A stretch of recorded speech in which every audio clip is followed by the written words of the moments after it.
এই এলাকার জনমানুষের নেতা, জননন্দিত নেতা, যিনি স্বাধীনতা মুক্তিযুদ্ধের একজন অগ্রনায়ক সৈনিক, বীর মুক্তিযোদ্ধা, যিনি তিনবার এমপি ছিলেন এবং বিগত 15 বছরে নানা রাজনৈতিক প্রতিহিংসার শিকার সেই অধ্যাপক জয়নাল আবেদীন বিপি সাহেব আমাদের এখানে উপস্থিত হয়েছিলেন। আমি আমার অন্তরস্থল থেকে ওনাকে ধন্যবাদ জানাই। উনি ছিলেন আমাদের এখানে উপস্থিত হয়েছেন এই ক্যাম্পাসের মালিক, যাকে রাষ্ট্রীয়ভাবে যেহেতু ক্যাম্পাস টিচার ট্রেনিং কলেজ স্কুলের ক্যাম্পাসের ভিতরে আমাদের সম্মানিত অধ্যক্ষ জনাব রমজান আলী শিকদার স্যার ছিলেন আমাদের মাঝে উপস্থিত আছেন, মঞ্চে আছেন, যিনি যার কথা কি ব্যাপার না করবো আমি জানি না। আমি যখন এই স্কুলে 2008 সালে আসি তখন আমি অনেকটা বিভীষিকার মতোই দেখেছি স্কুলটাকে আমি, কিন্তু প্রথমে তো ঢুকে গেছি। কিন্তু এই অবস্থায় যিনি আমাকে 2010 সাল থেকে যিনি আমাদের বড় ভাই, আমাদের অভিভাবক, আমাদের বটবৃক্ষ, যার ছায়াতলে, যার চেষ্টা আর্থিক মানসিক সামগ্রিক, যার সমস্ত মানে কি বলবো, তার সমগ্র যত রকমের সহযোগিতা আছে সেই সহযোগিতা নিয়ে আমি এতদিন পর্যন্ত ছিলাম এবং এখনো আছি। এখন আমাদের মাঝে আছেন সে আমাদের গোলাম কিবরিয়া বকুল ভাই।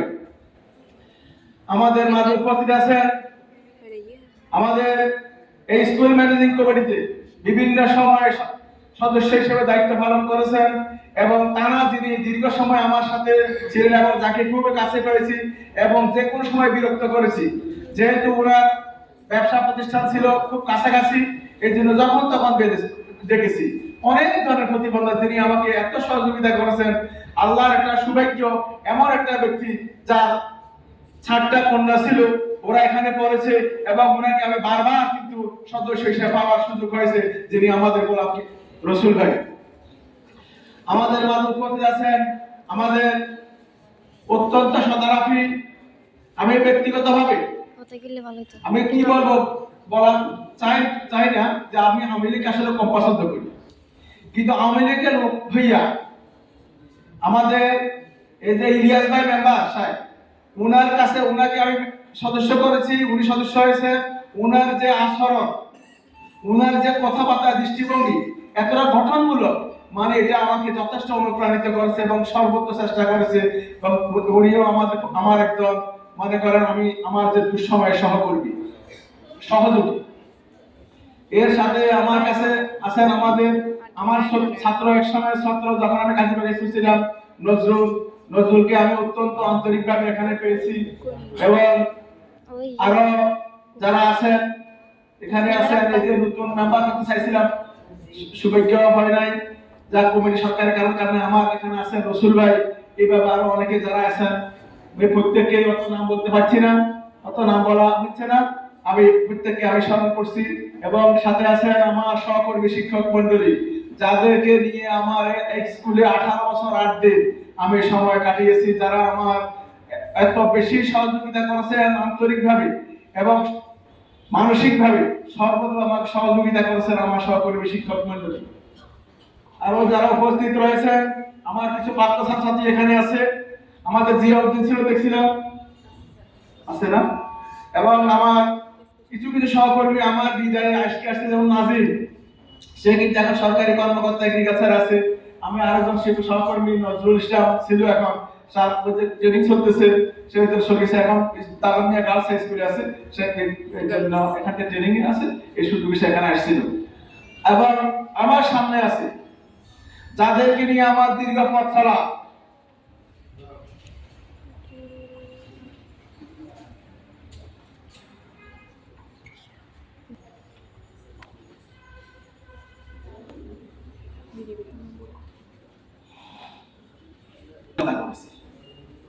Mohammad Ali high school. আমরা যখন শিক্ষকতায় ঢুকি তখন বিএসসির খুব ক্রাইসিস, স্কুলগুলোতে ভয়াবহ ক্রাইসিস, বিএসসি নাই। এই জন্য যখন আমি বিএসসি পাস করলাম, আমার মার্কশিট টেস্টিং কিছুই আসলো না।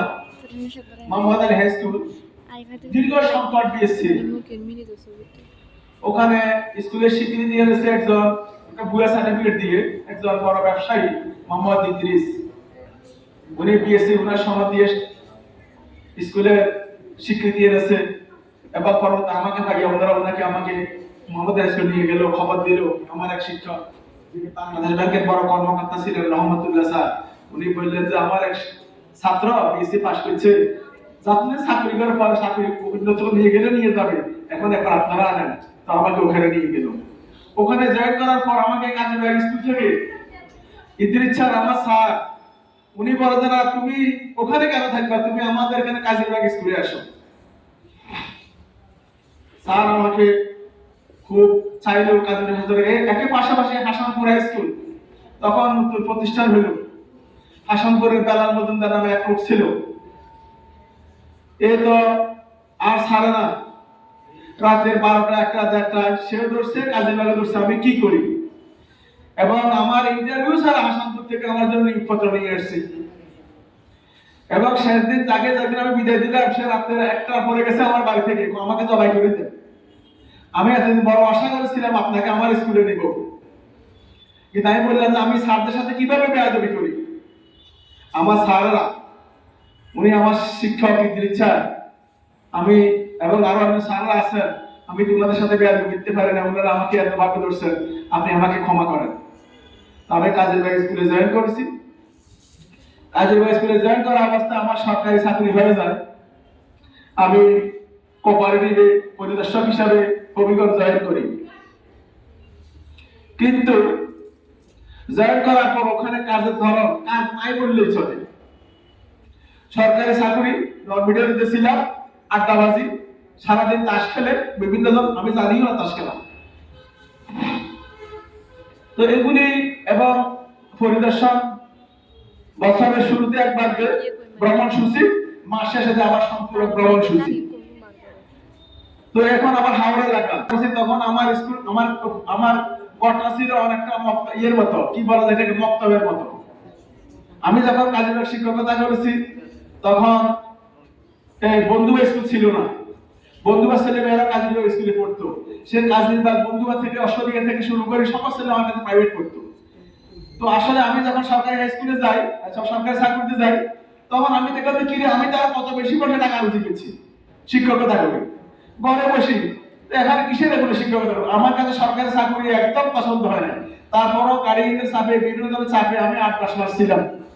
এরপরে চেষ্টা করলাম, আমাদের বকরিপতি ছিল ওই ডিপার্টমেন্টে, তো ওনাকে বললাম যে আপনারা তো পুরান লোক, আমাকে ট্রান্সফার করতে পারেন কিনা।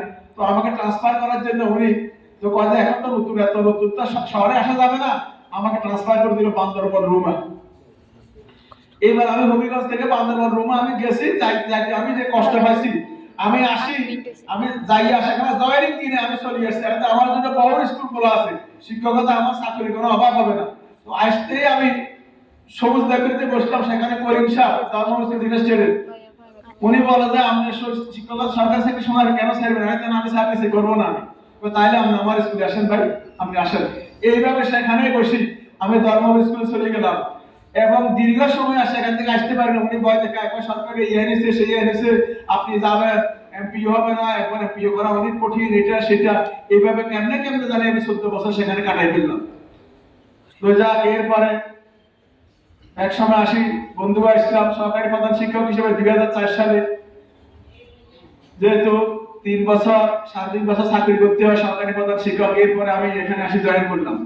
এখানে জয়েন করার পিছনে আমি ভাবছিলাম যে আমি যখন ধর্মপুরে ছিলাম ওখানে তো আগে জয়েন করে পেয়েছি আগের বছর, সেটা অনেক দূর, যাওয়া আসায় আমি অনেক কষ্ট পাইছি।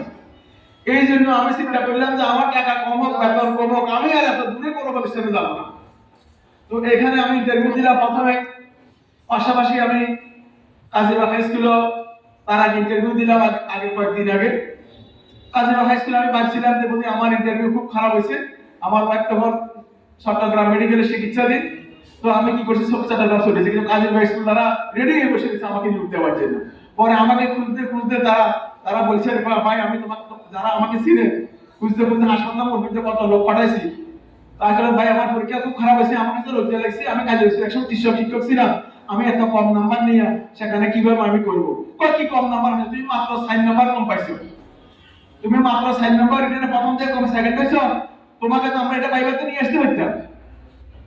তো এইসব আর কি। তো যাই হোক, আমার রিজিকে ছিল এখানে, আমিও ভাবছি যে ক্লাসের প্রতিষ্ঠান, এখানে আমার যদি বেতন যদি 5,000 টাকা কমও যদি হয়, তাহলে অন্তত আমার যাতায়াত খরচ কমবে।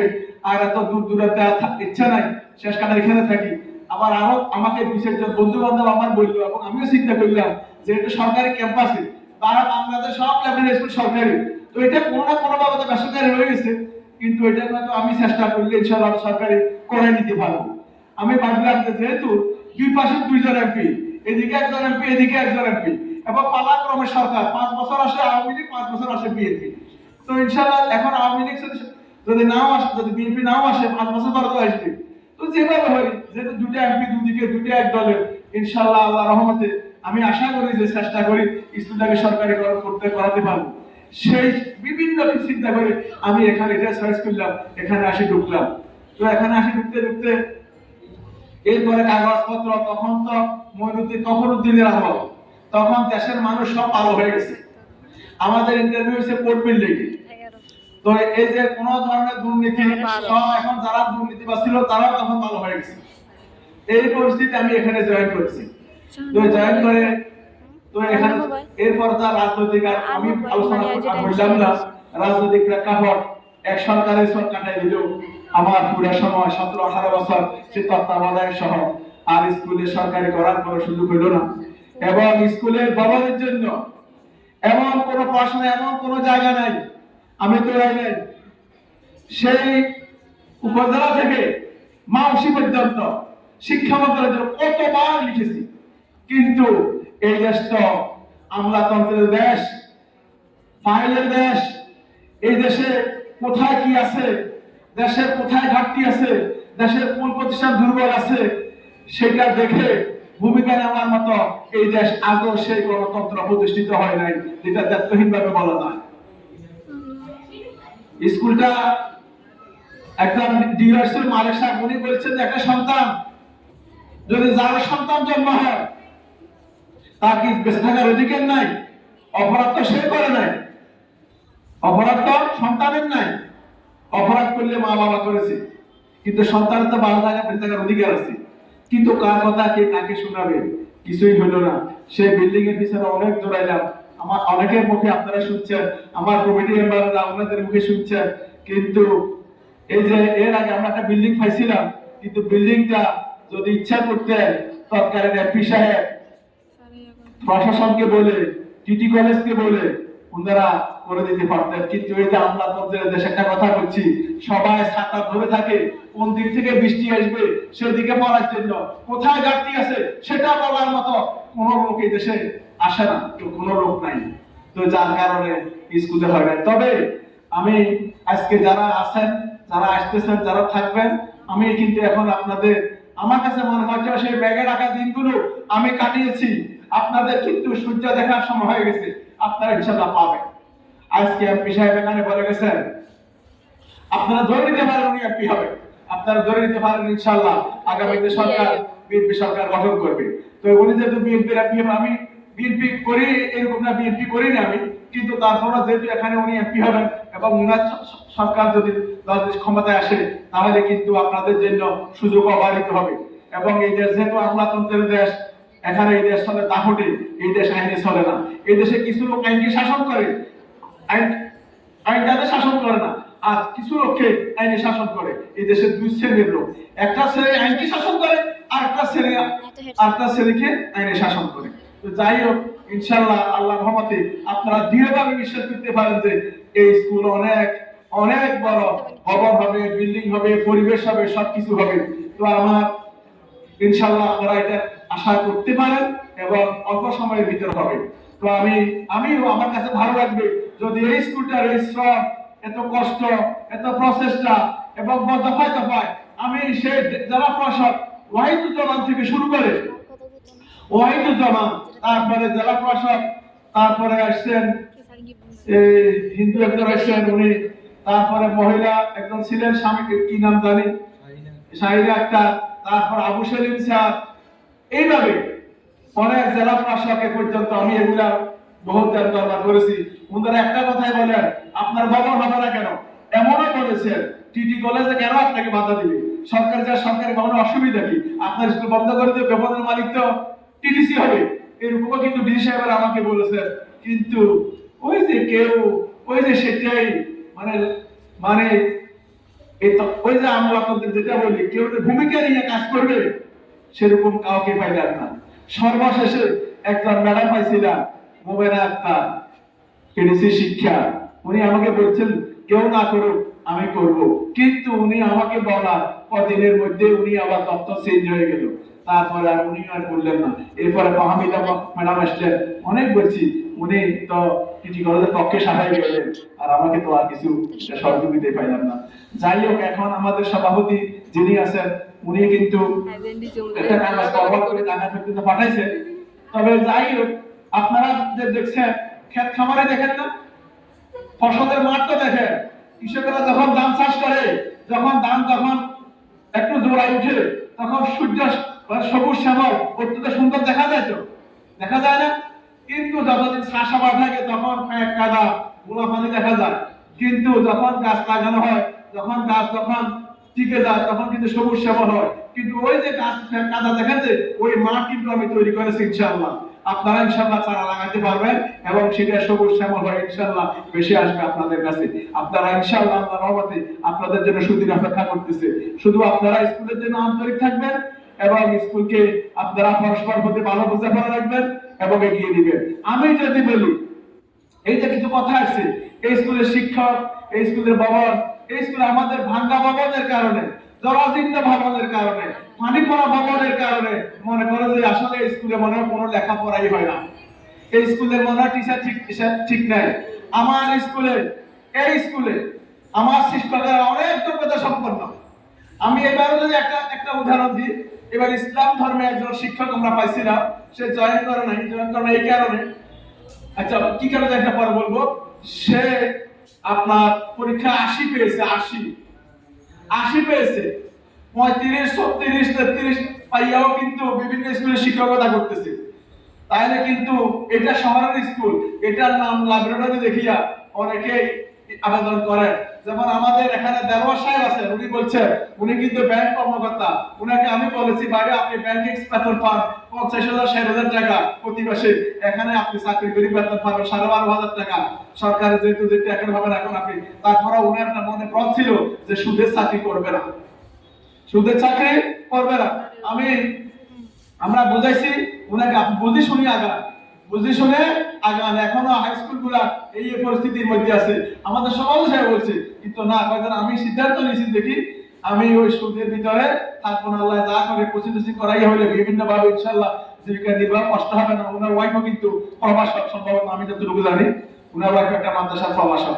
তো যাই হোক, আমার এখানে শিক্ষক নজরুল সাহেব একজন ছিলেন, উনি 80, উনি দেখছেন যে স্কুলের এই যে বিভিন্ন কাগজপত্র বিভিন্ন ঝামেলা দেখি, ওনার হাতে একটা সুযোগ ছিল, মানে উনি এনআইডি স্মার্ট এনআইডি এখানে আবেদন করছে, উনি আবার ওই অ্যানালগ দিয়ে আবার আবেদন করি, পরীক্ষা দিয়ে আবার টিকেছে। ছেলেমেয়েরা কোথায় যায়, একটু আর বেশি কষ্ট হবে না, সবাই ধৈর্য একটু তোমরা কষ্ট হইতেছে আমি বুঝি, একটু অপেক্ষা করো। উনি চলে গেছেন দাগন মিয়া গার্লস হাই স্কুলে। তবে আমি আমার স্যারদেরকে বলবো, আপনারা আশাহত হওয়ার কোনো কারণ নাই, আপনাদের ম্যাগে টাকা দিন চলে গেছে, আপনাদের সামনে সুদিন অপেক্ষা করতেছে ইনশাআল্লাহ। সুন্দর ভবনে অত্যন্ত ভালো পরিবেশে আপনারা কিন্তু ইনশাআল্লাহ আপনারা স্কুলে শিক্ষকতা করতে পারবেন এবং এই ছাত্রছাত্রীদের জন্য কিন্তু সুদিন অপেক্ষা করতেছি। আমি এলাকাবাসীকে বলবো, আপনারা আপনাদের ছেলেমেয়ে এখানে ভর্তি করাবেন ভালো স্কুলের পিছনে। একটা কথা বলে যে বাচ্চাকে মা দুধ দেয় না যদি বাচ্চা না খায়। তো স্কুলের ছাত্র ছাত্রী যদি ভালো থাকে, ভালো ছাত্র ছাত্রী যদি জানতে চায়, শিখতে চায়, তাহলে এমন কোন শিক্ষক নাই যে ওই ছাত্র ছাত্রীর শিক্ষার চাহিদা মেটাবে না। সে যদি না পারে সে পড়ে আসবে, সে শিখবে। এবং এই শিক্ষকেরা যদি দীর্ঘদিন যদি আপনারা যদি দাসুরি বটি যদি ফেলে রাখেন, মরিচা পরে যত ধান থাকুক এটা নষ্ট হয়ে যায়। কিন্তু ভালো ছাত্রছাত্রী থাকলে এই জন্য ওদের জিজ্ঞাসায় ওই শিক্ষকদের মেধা যোগ্যতা আরো শানিত হয় এবং তারা ভবিষ্যতে আরো ভালো পারফরমেন্স দেখাতে পারবে। তাই এই যে এই স্কুলে শত সীমাবদ্ধতার মধ্যে থেকেও আমি আমার যে মানে কষ্টের ভিতরে থাকার পরে এই কষ্টের ভিতরে যে আমি যে অতিক্রম করেছি, আমি যাদেরকে নিয়ে আমার সেই সমস্ত সবার প্রতি আমি কৃতজ্ঞতা প্রকাশ করতেছি। আমার ম্যানেজিং কমিটি, আমার অভিভাবক যারা স্কুলে ভর্তি করেছেন, প্রত্যেকে আমাকে সহযোগিতা করেছে। একটা ছেলে ভর্তি করা আমি মনে করতাম যে এটা আমার জন্য বিরাট সহযোগিতা, কারণ আমার ছাত্রছাত্রী এখানে কম। তো এইভাবে চেষ্টা করেছি, এলাকা হেঁটেছি, আমরা প্রচার করেছি ভর্তি করার জন্য। কিন্তু আমি দেখলাম যে 2008 আমার আসার ওই সময় প্রাথমিক শাখার অবস্থা ভালো ছিল। প্রাথমিক শাখাতে মোটামুটি ছাত্রছাত্রী ছিল, হাই স্কুল শাখায় একেবারেই ছাত্রছাত্রী একেবারেই নবীন। কিন্তু পরবর্তী আমি আসার পরে বিভিন্ন কেজি স্কুল বা বিভিন্ন দিকে স্কুল প্রতিষ্ঠা হয়েছে, প্রাথমিক শাখাটা ছাত্রছাত্রী শূন্য হয়ে গেছে। কিন্তু হাই স্কুলে কিন্তু ছাত্রছাত্রী বেড়ে প্রায় 400 ছাত্রছাত্রী বা 400 প্লাস ছাত্রী হয়ে গেছে 2019 সাল 2020 সাল পর্যন্ত। 2020 সালে পরে আসি একটা বড় ধাক্কা খেলাম। এরপরে সরকার চালু করে দিল অনলাইন ভর্তি কার্যক্রম। তো অনলাইন ভর্তি কার্যক্রম চালু করার আগে সরকার উচিত ছিল কোন স্কুলে কত ছাত্রদের ভর্তি করাবে, কত জনের ভর্তি করার ক্যাপাসিটি আছে, তার আসল ব্যবস্থা কত আছে সেটা আগে নিশ্চিত করা। কিন্তু এগুলার কোনো কাজ আজও তৈরি হয় নাই। ওই এমনিতেই ওরা চাহিদা যে যা দেয় এটার উপরে অনলাইন দিয়ে দেন, আবার কত ভর্তি করে কি পারবে এটার উপরে কোনো তদারকি নাই। তো না করার কারণে অনলাইন চালু করছে, সব ছেলে মেয়ে দিয়ে দিয়েছে একাডেমিকে পাস চয়েস এই এলাকা। তো নাম দিলে তো আসবে, নাম দিলে ভর্তি করাবে। এই কথাটা কেউ ম্যাপিং করে না যে ওই স্কুলে ক্লাস 6 এ 600 ছেলে মেয়ে ভর্তি করালো, কতজন ছেলে মেয়ে মেট্রিক পরীক্ষা দেয়, এই কথাটা এলাকার কেউ ম্যাপিং করে না।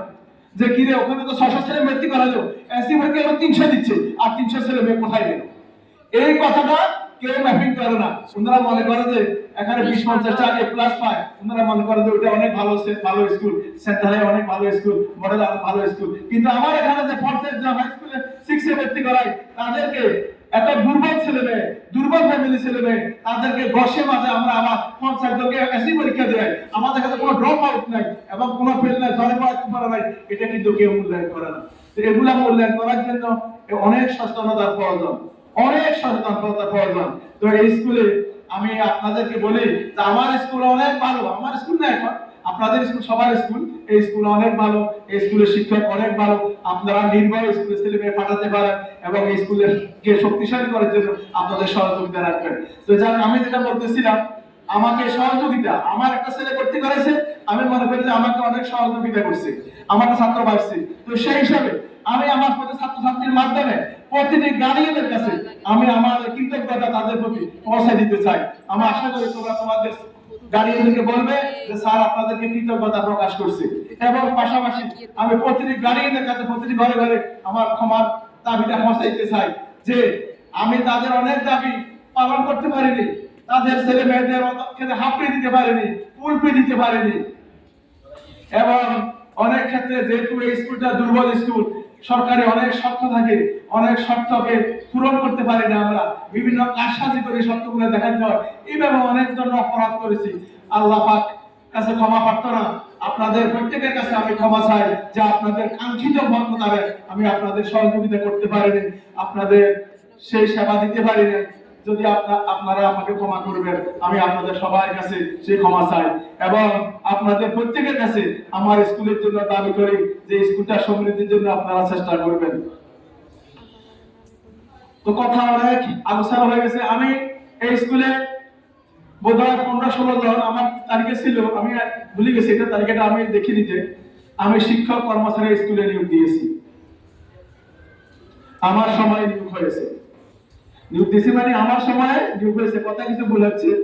এটা নিয়োগ দেওয়ার জন্য ম্যানেজমেন্ট আছে, মানে আমি একজন এটা শক্ত বা একজন কি বলা যায় এখানে শক্তিশালী একজন মনে করেন মেম্বার।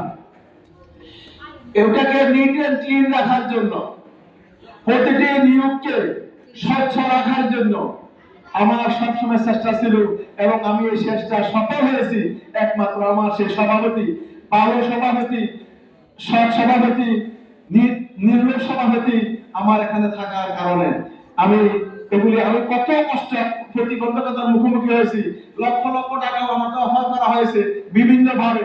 কিন্তু আমি জানি ওই বিস্ফোরণ যদি আমার শরীরে ঢুকে আমি কিন্তু সেই আজকে যে সম্মানের সাথে আপনারা আমাকে বিদায় দিচ্ছেন, সত্য সেই সম্মানের সাথে আমার বিদায়টা হতো না, আমাকে হয়তো অপমানজনক ভাবে হয়তো আমাকে এখান থেকে যেতে হতো।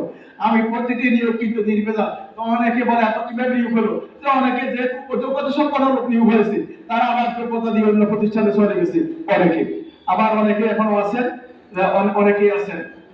তো এখন আবার আমার আগে নিয়োগ পাওয়া লোক খুব কমে আছে। এখন আমাদের রেখা, আমাদের তাসলিমা, কে কে আছে বলে দুই একজনে, প্রায় এখন সবাই আমার সময়ে আমার আমার আমার সময় নিয়োগপ্রাপ্ত। ইনশাআল্লাহ আপনাদের স্কুলে শিক্ষক অনেক ভালো। তো যাই হোক, যেটা বলতেছিলাম, চেষ্টা করেছি আমি স্কুলের জন্য। আমি আমার সন্তান বলে গেছে সত্য কথা, আমি এই স্কুলের জন্য কোনো টাইম টেবিল ছিল না, এই স্কুলে কম্পিউটার ছিল না, দোকানে বসি আমি আসার পর থেকে তো সব কম্পিউটার হয়ে গেছে, কম্পিউটারে বসি রাত দিন ছিল না, আমি কাজ করেছি। যখন যেখানে আমি কাজ করেছি, আমার কাজটা ছিল কিরকম, পদার্থ বিজ্ঞানের ভাষায় যাকে কাজের সংজ্ঞা বলা হয়। আমি সারাদিন দেওয়ালকে ধাক্কাইলাম, দেওয়ালটা এক বিন্দুও সরলো না, তাহলে এখানে আমার কোনো কাজ হয় নাই। আমার কাজগুলো ছিল এরকম, আমার সারা জীবনের কাজগুলো, আমার পুরো এখানে কাজগুলো আমার এরকম ছিল যে আমার কাজের সাথে ওখানে স্মরণ ছিল না, স্মরণ না থাকার কারণে আমার কাজ সফল হয় নাই। কিন্তু আমার চেষ্টা ছিল, আমি স্কুলকে অনেক ভালোবেসেছিলাম, আমি চেয়েছিলাম আমার হাত ধরে স্কুলটা একটা জায়গায় পৌঁছে যাক। তো যাই হোক, আরো কথা অনেক ছিল, অনেক কথাই এখন আবেগের ছলে বলে গেছি, আমি আর কথা বাড়াবো না। আমার ছাত্রছাত্রীরাও সে অনেক আগে থেকে কষ্ট পাচ্ছে। আমি সবাইকে যারা কষ্ট প্রত্যেকের কাছে ক্ষমা চেয়ে প্রত্যেককে কৃতজ্ঞতা প্রকাশ করে আমি স্কুলের উত্তরোত্তর উন্নতি সমৃদ্ধি কামনা করে আজকে যে সকল মেহমান আমার এখানে এসেছে সবার প্রতি কৃতজ্ঞতা প্রকাশ করে আমার বক্তব্য এখানে শেষ করছি। ধন্যবাদ সবাইকে। আসসালামু আলাইকুম ওয়া রাহমাতুল্লাহ।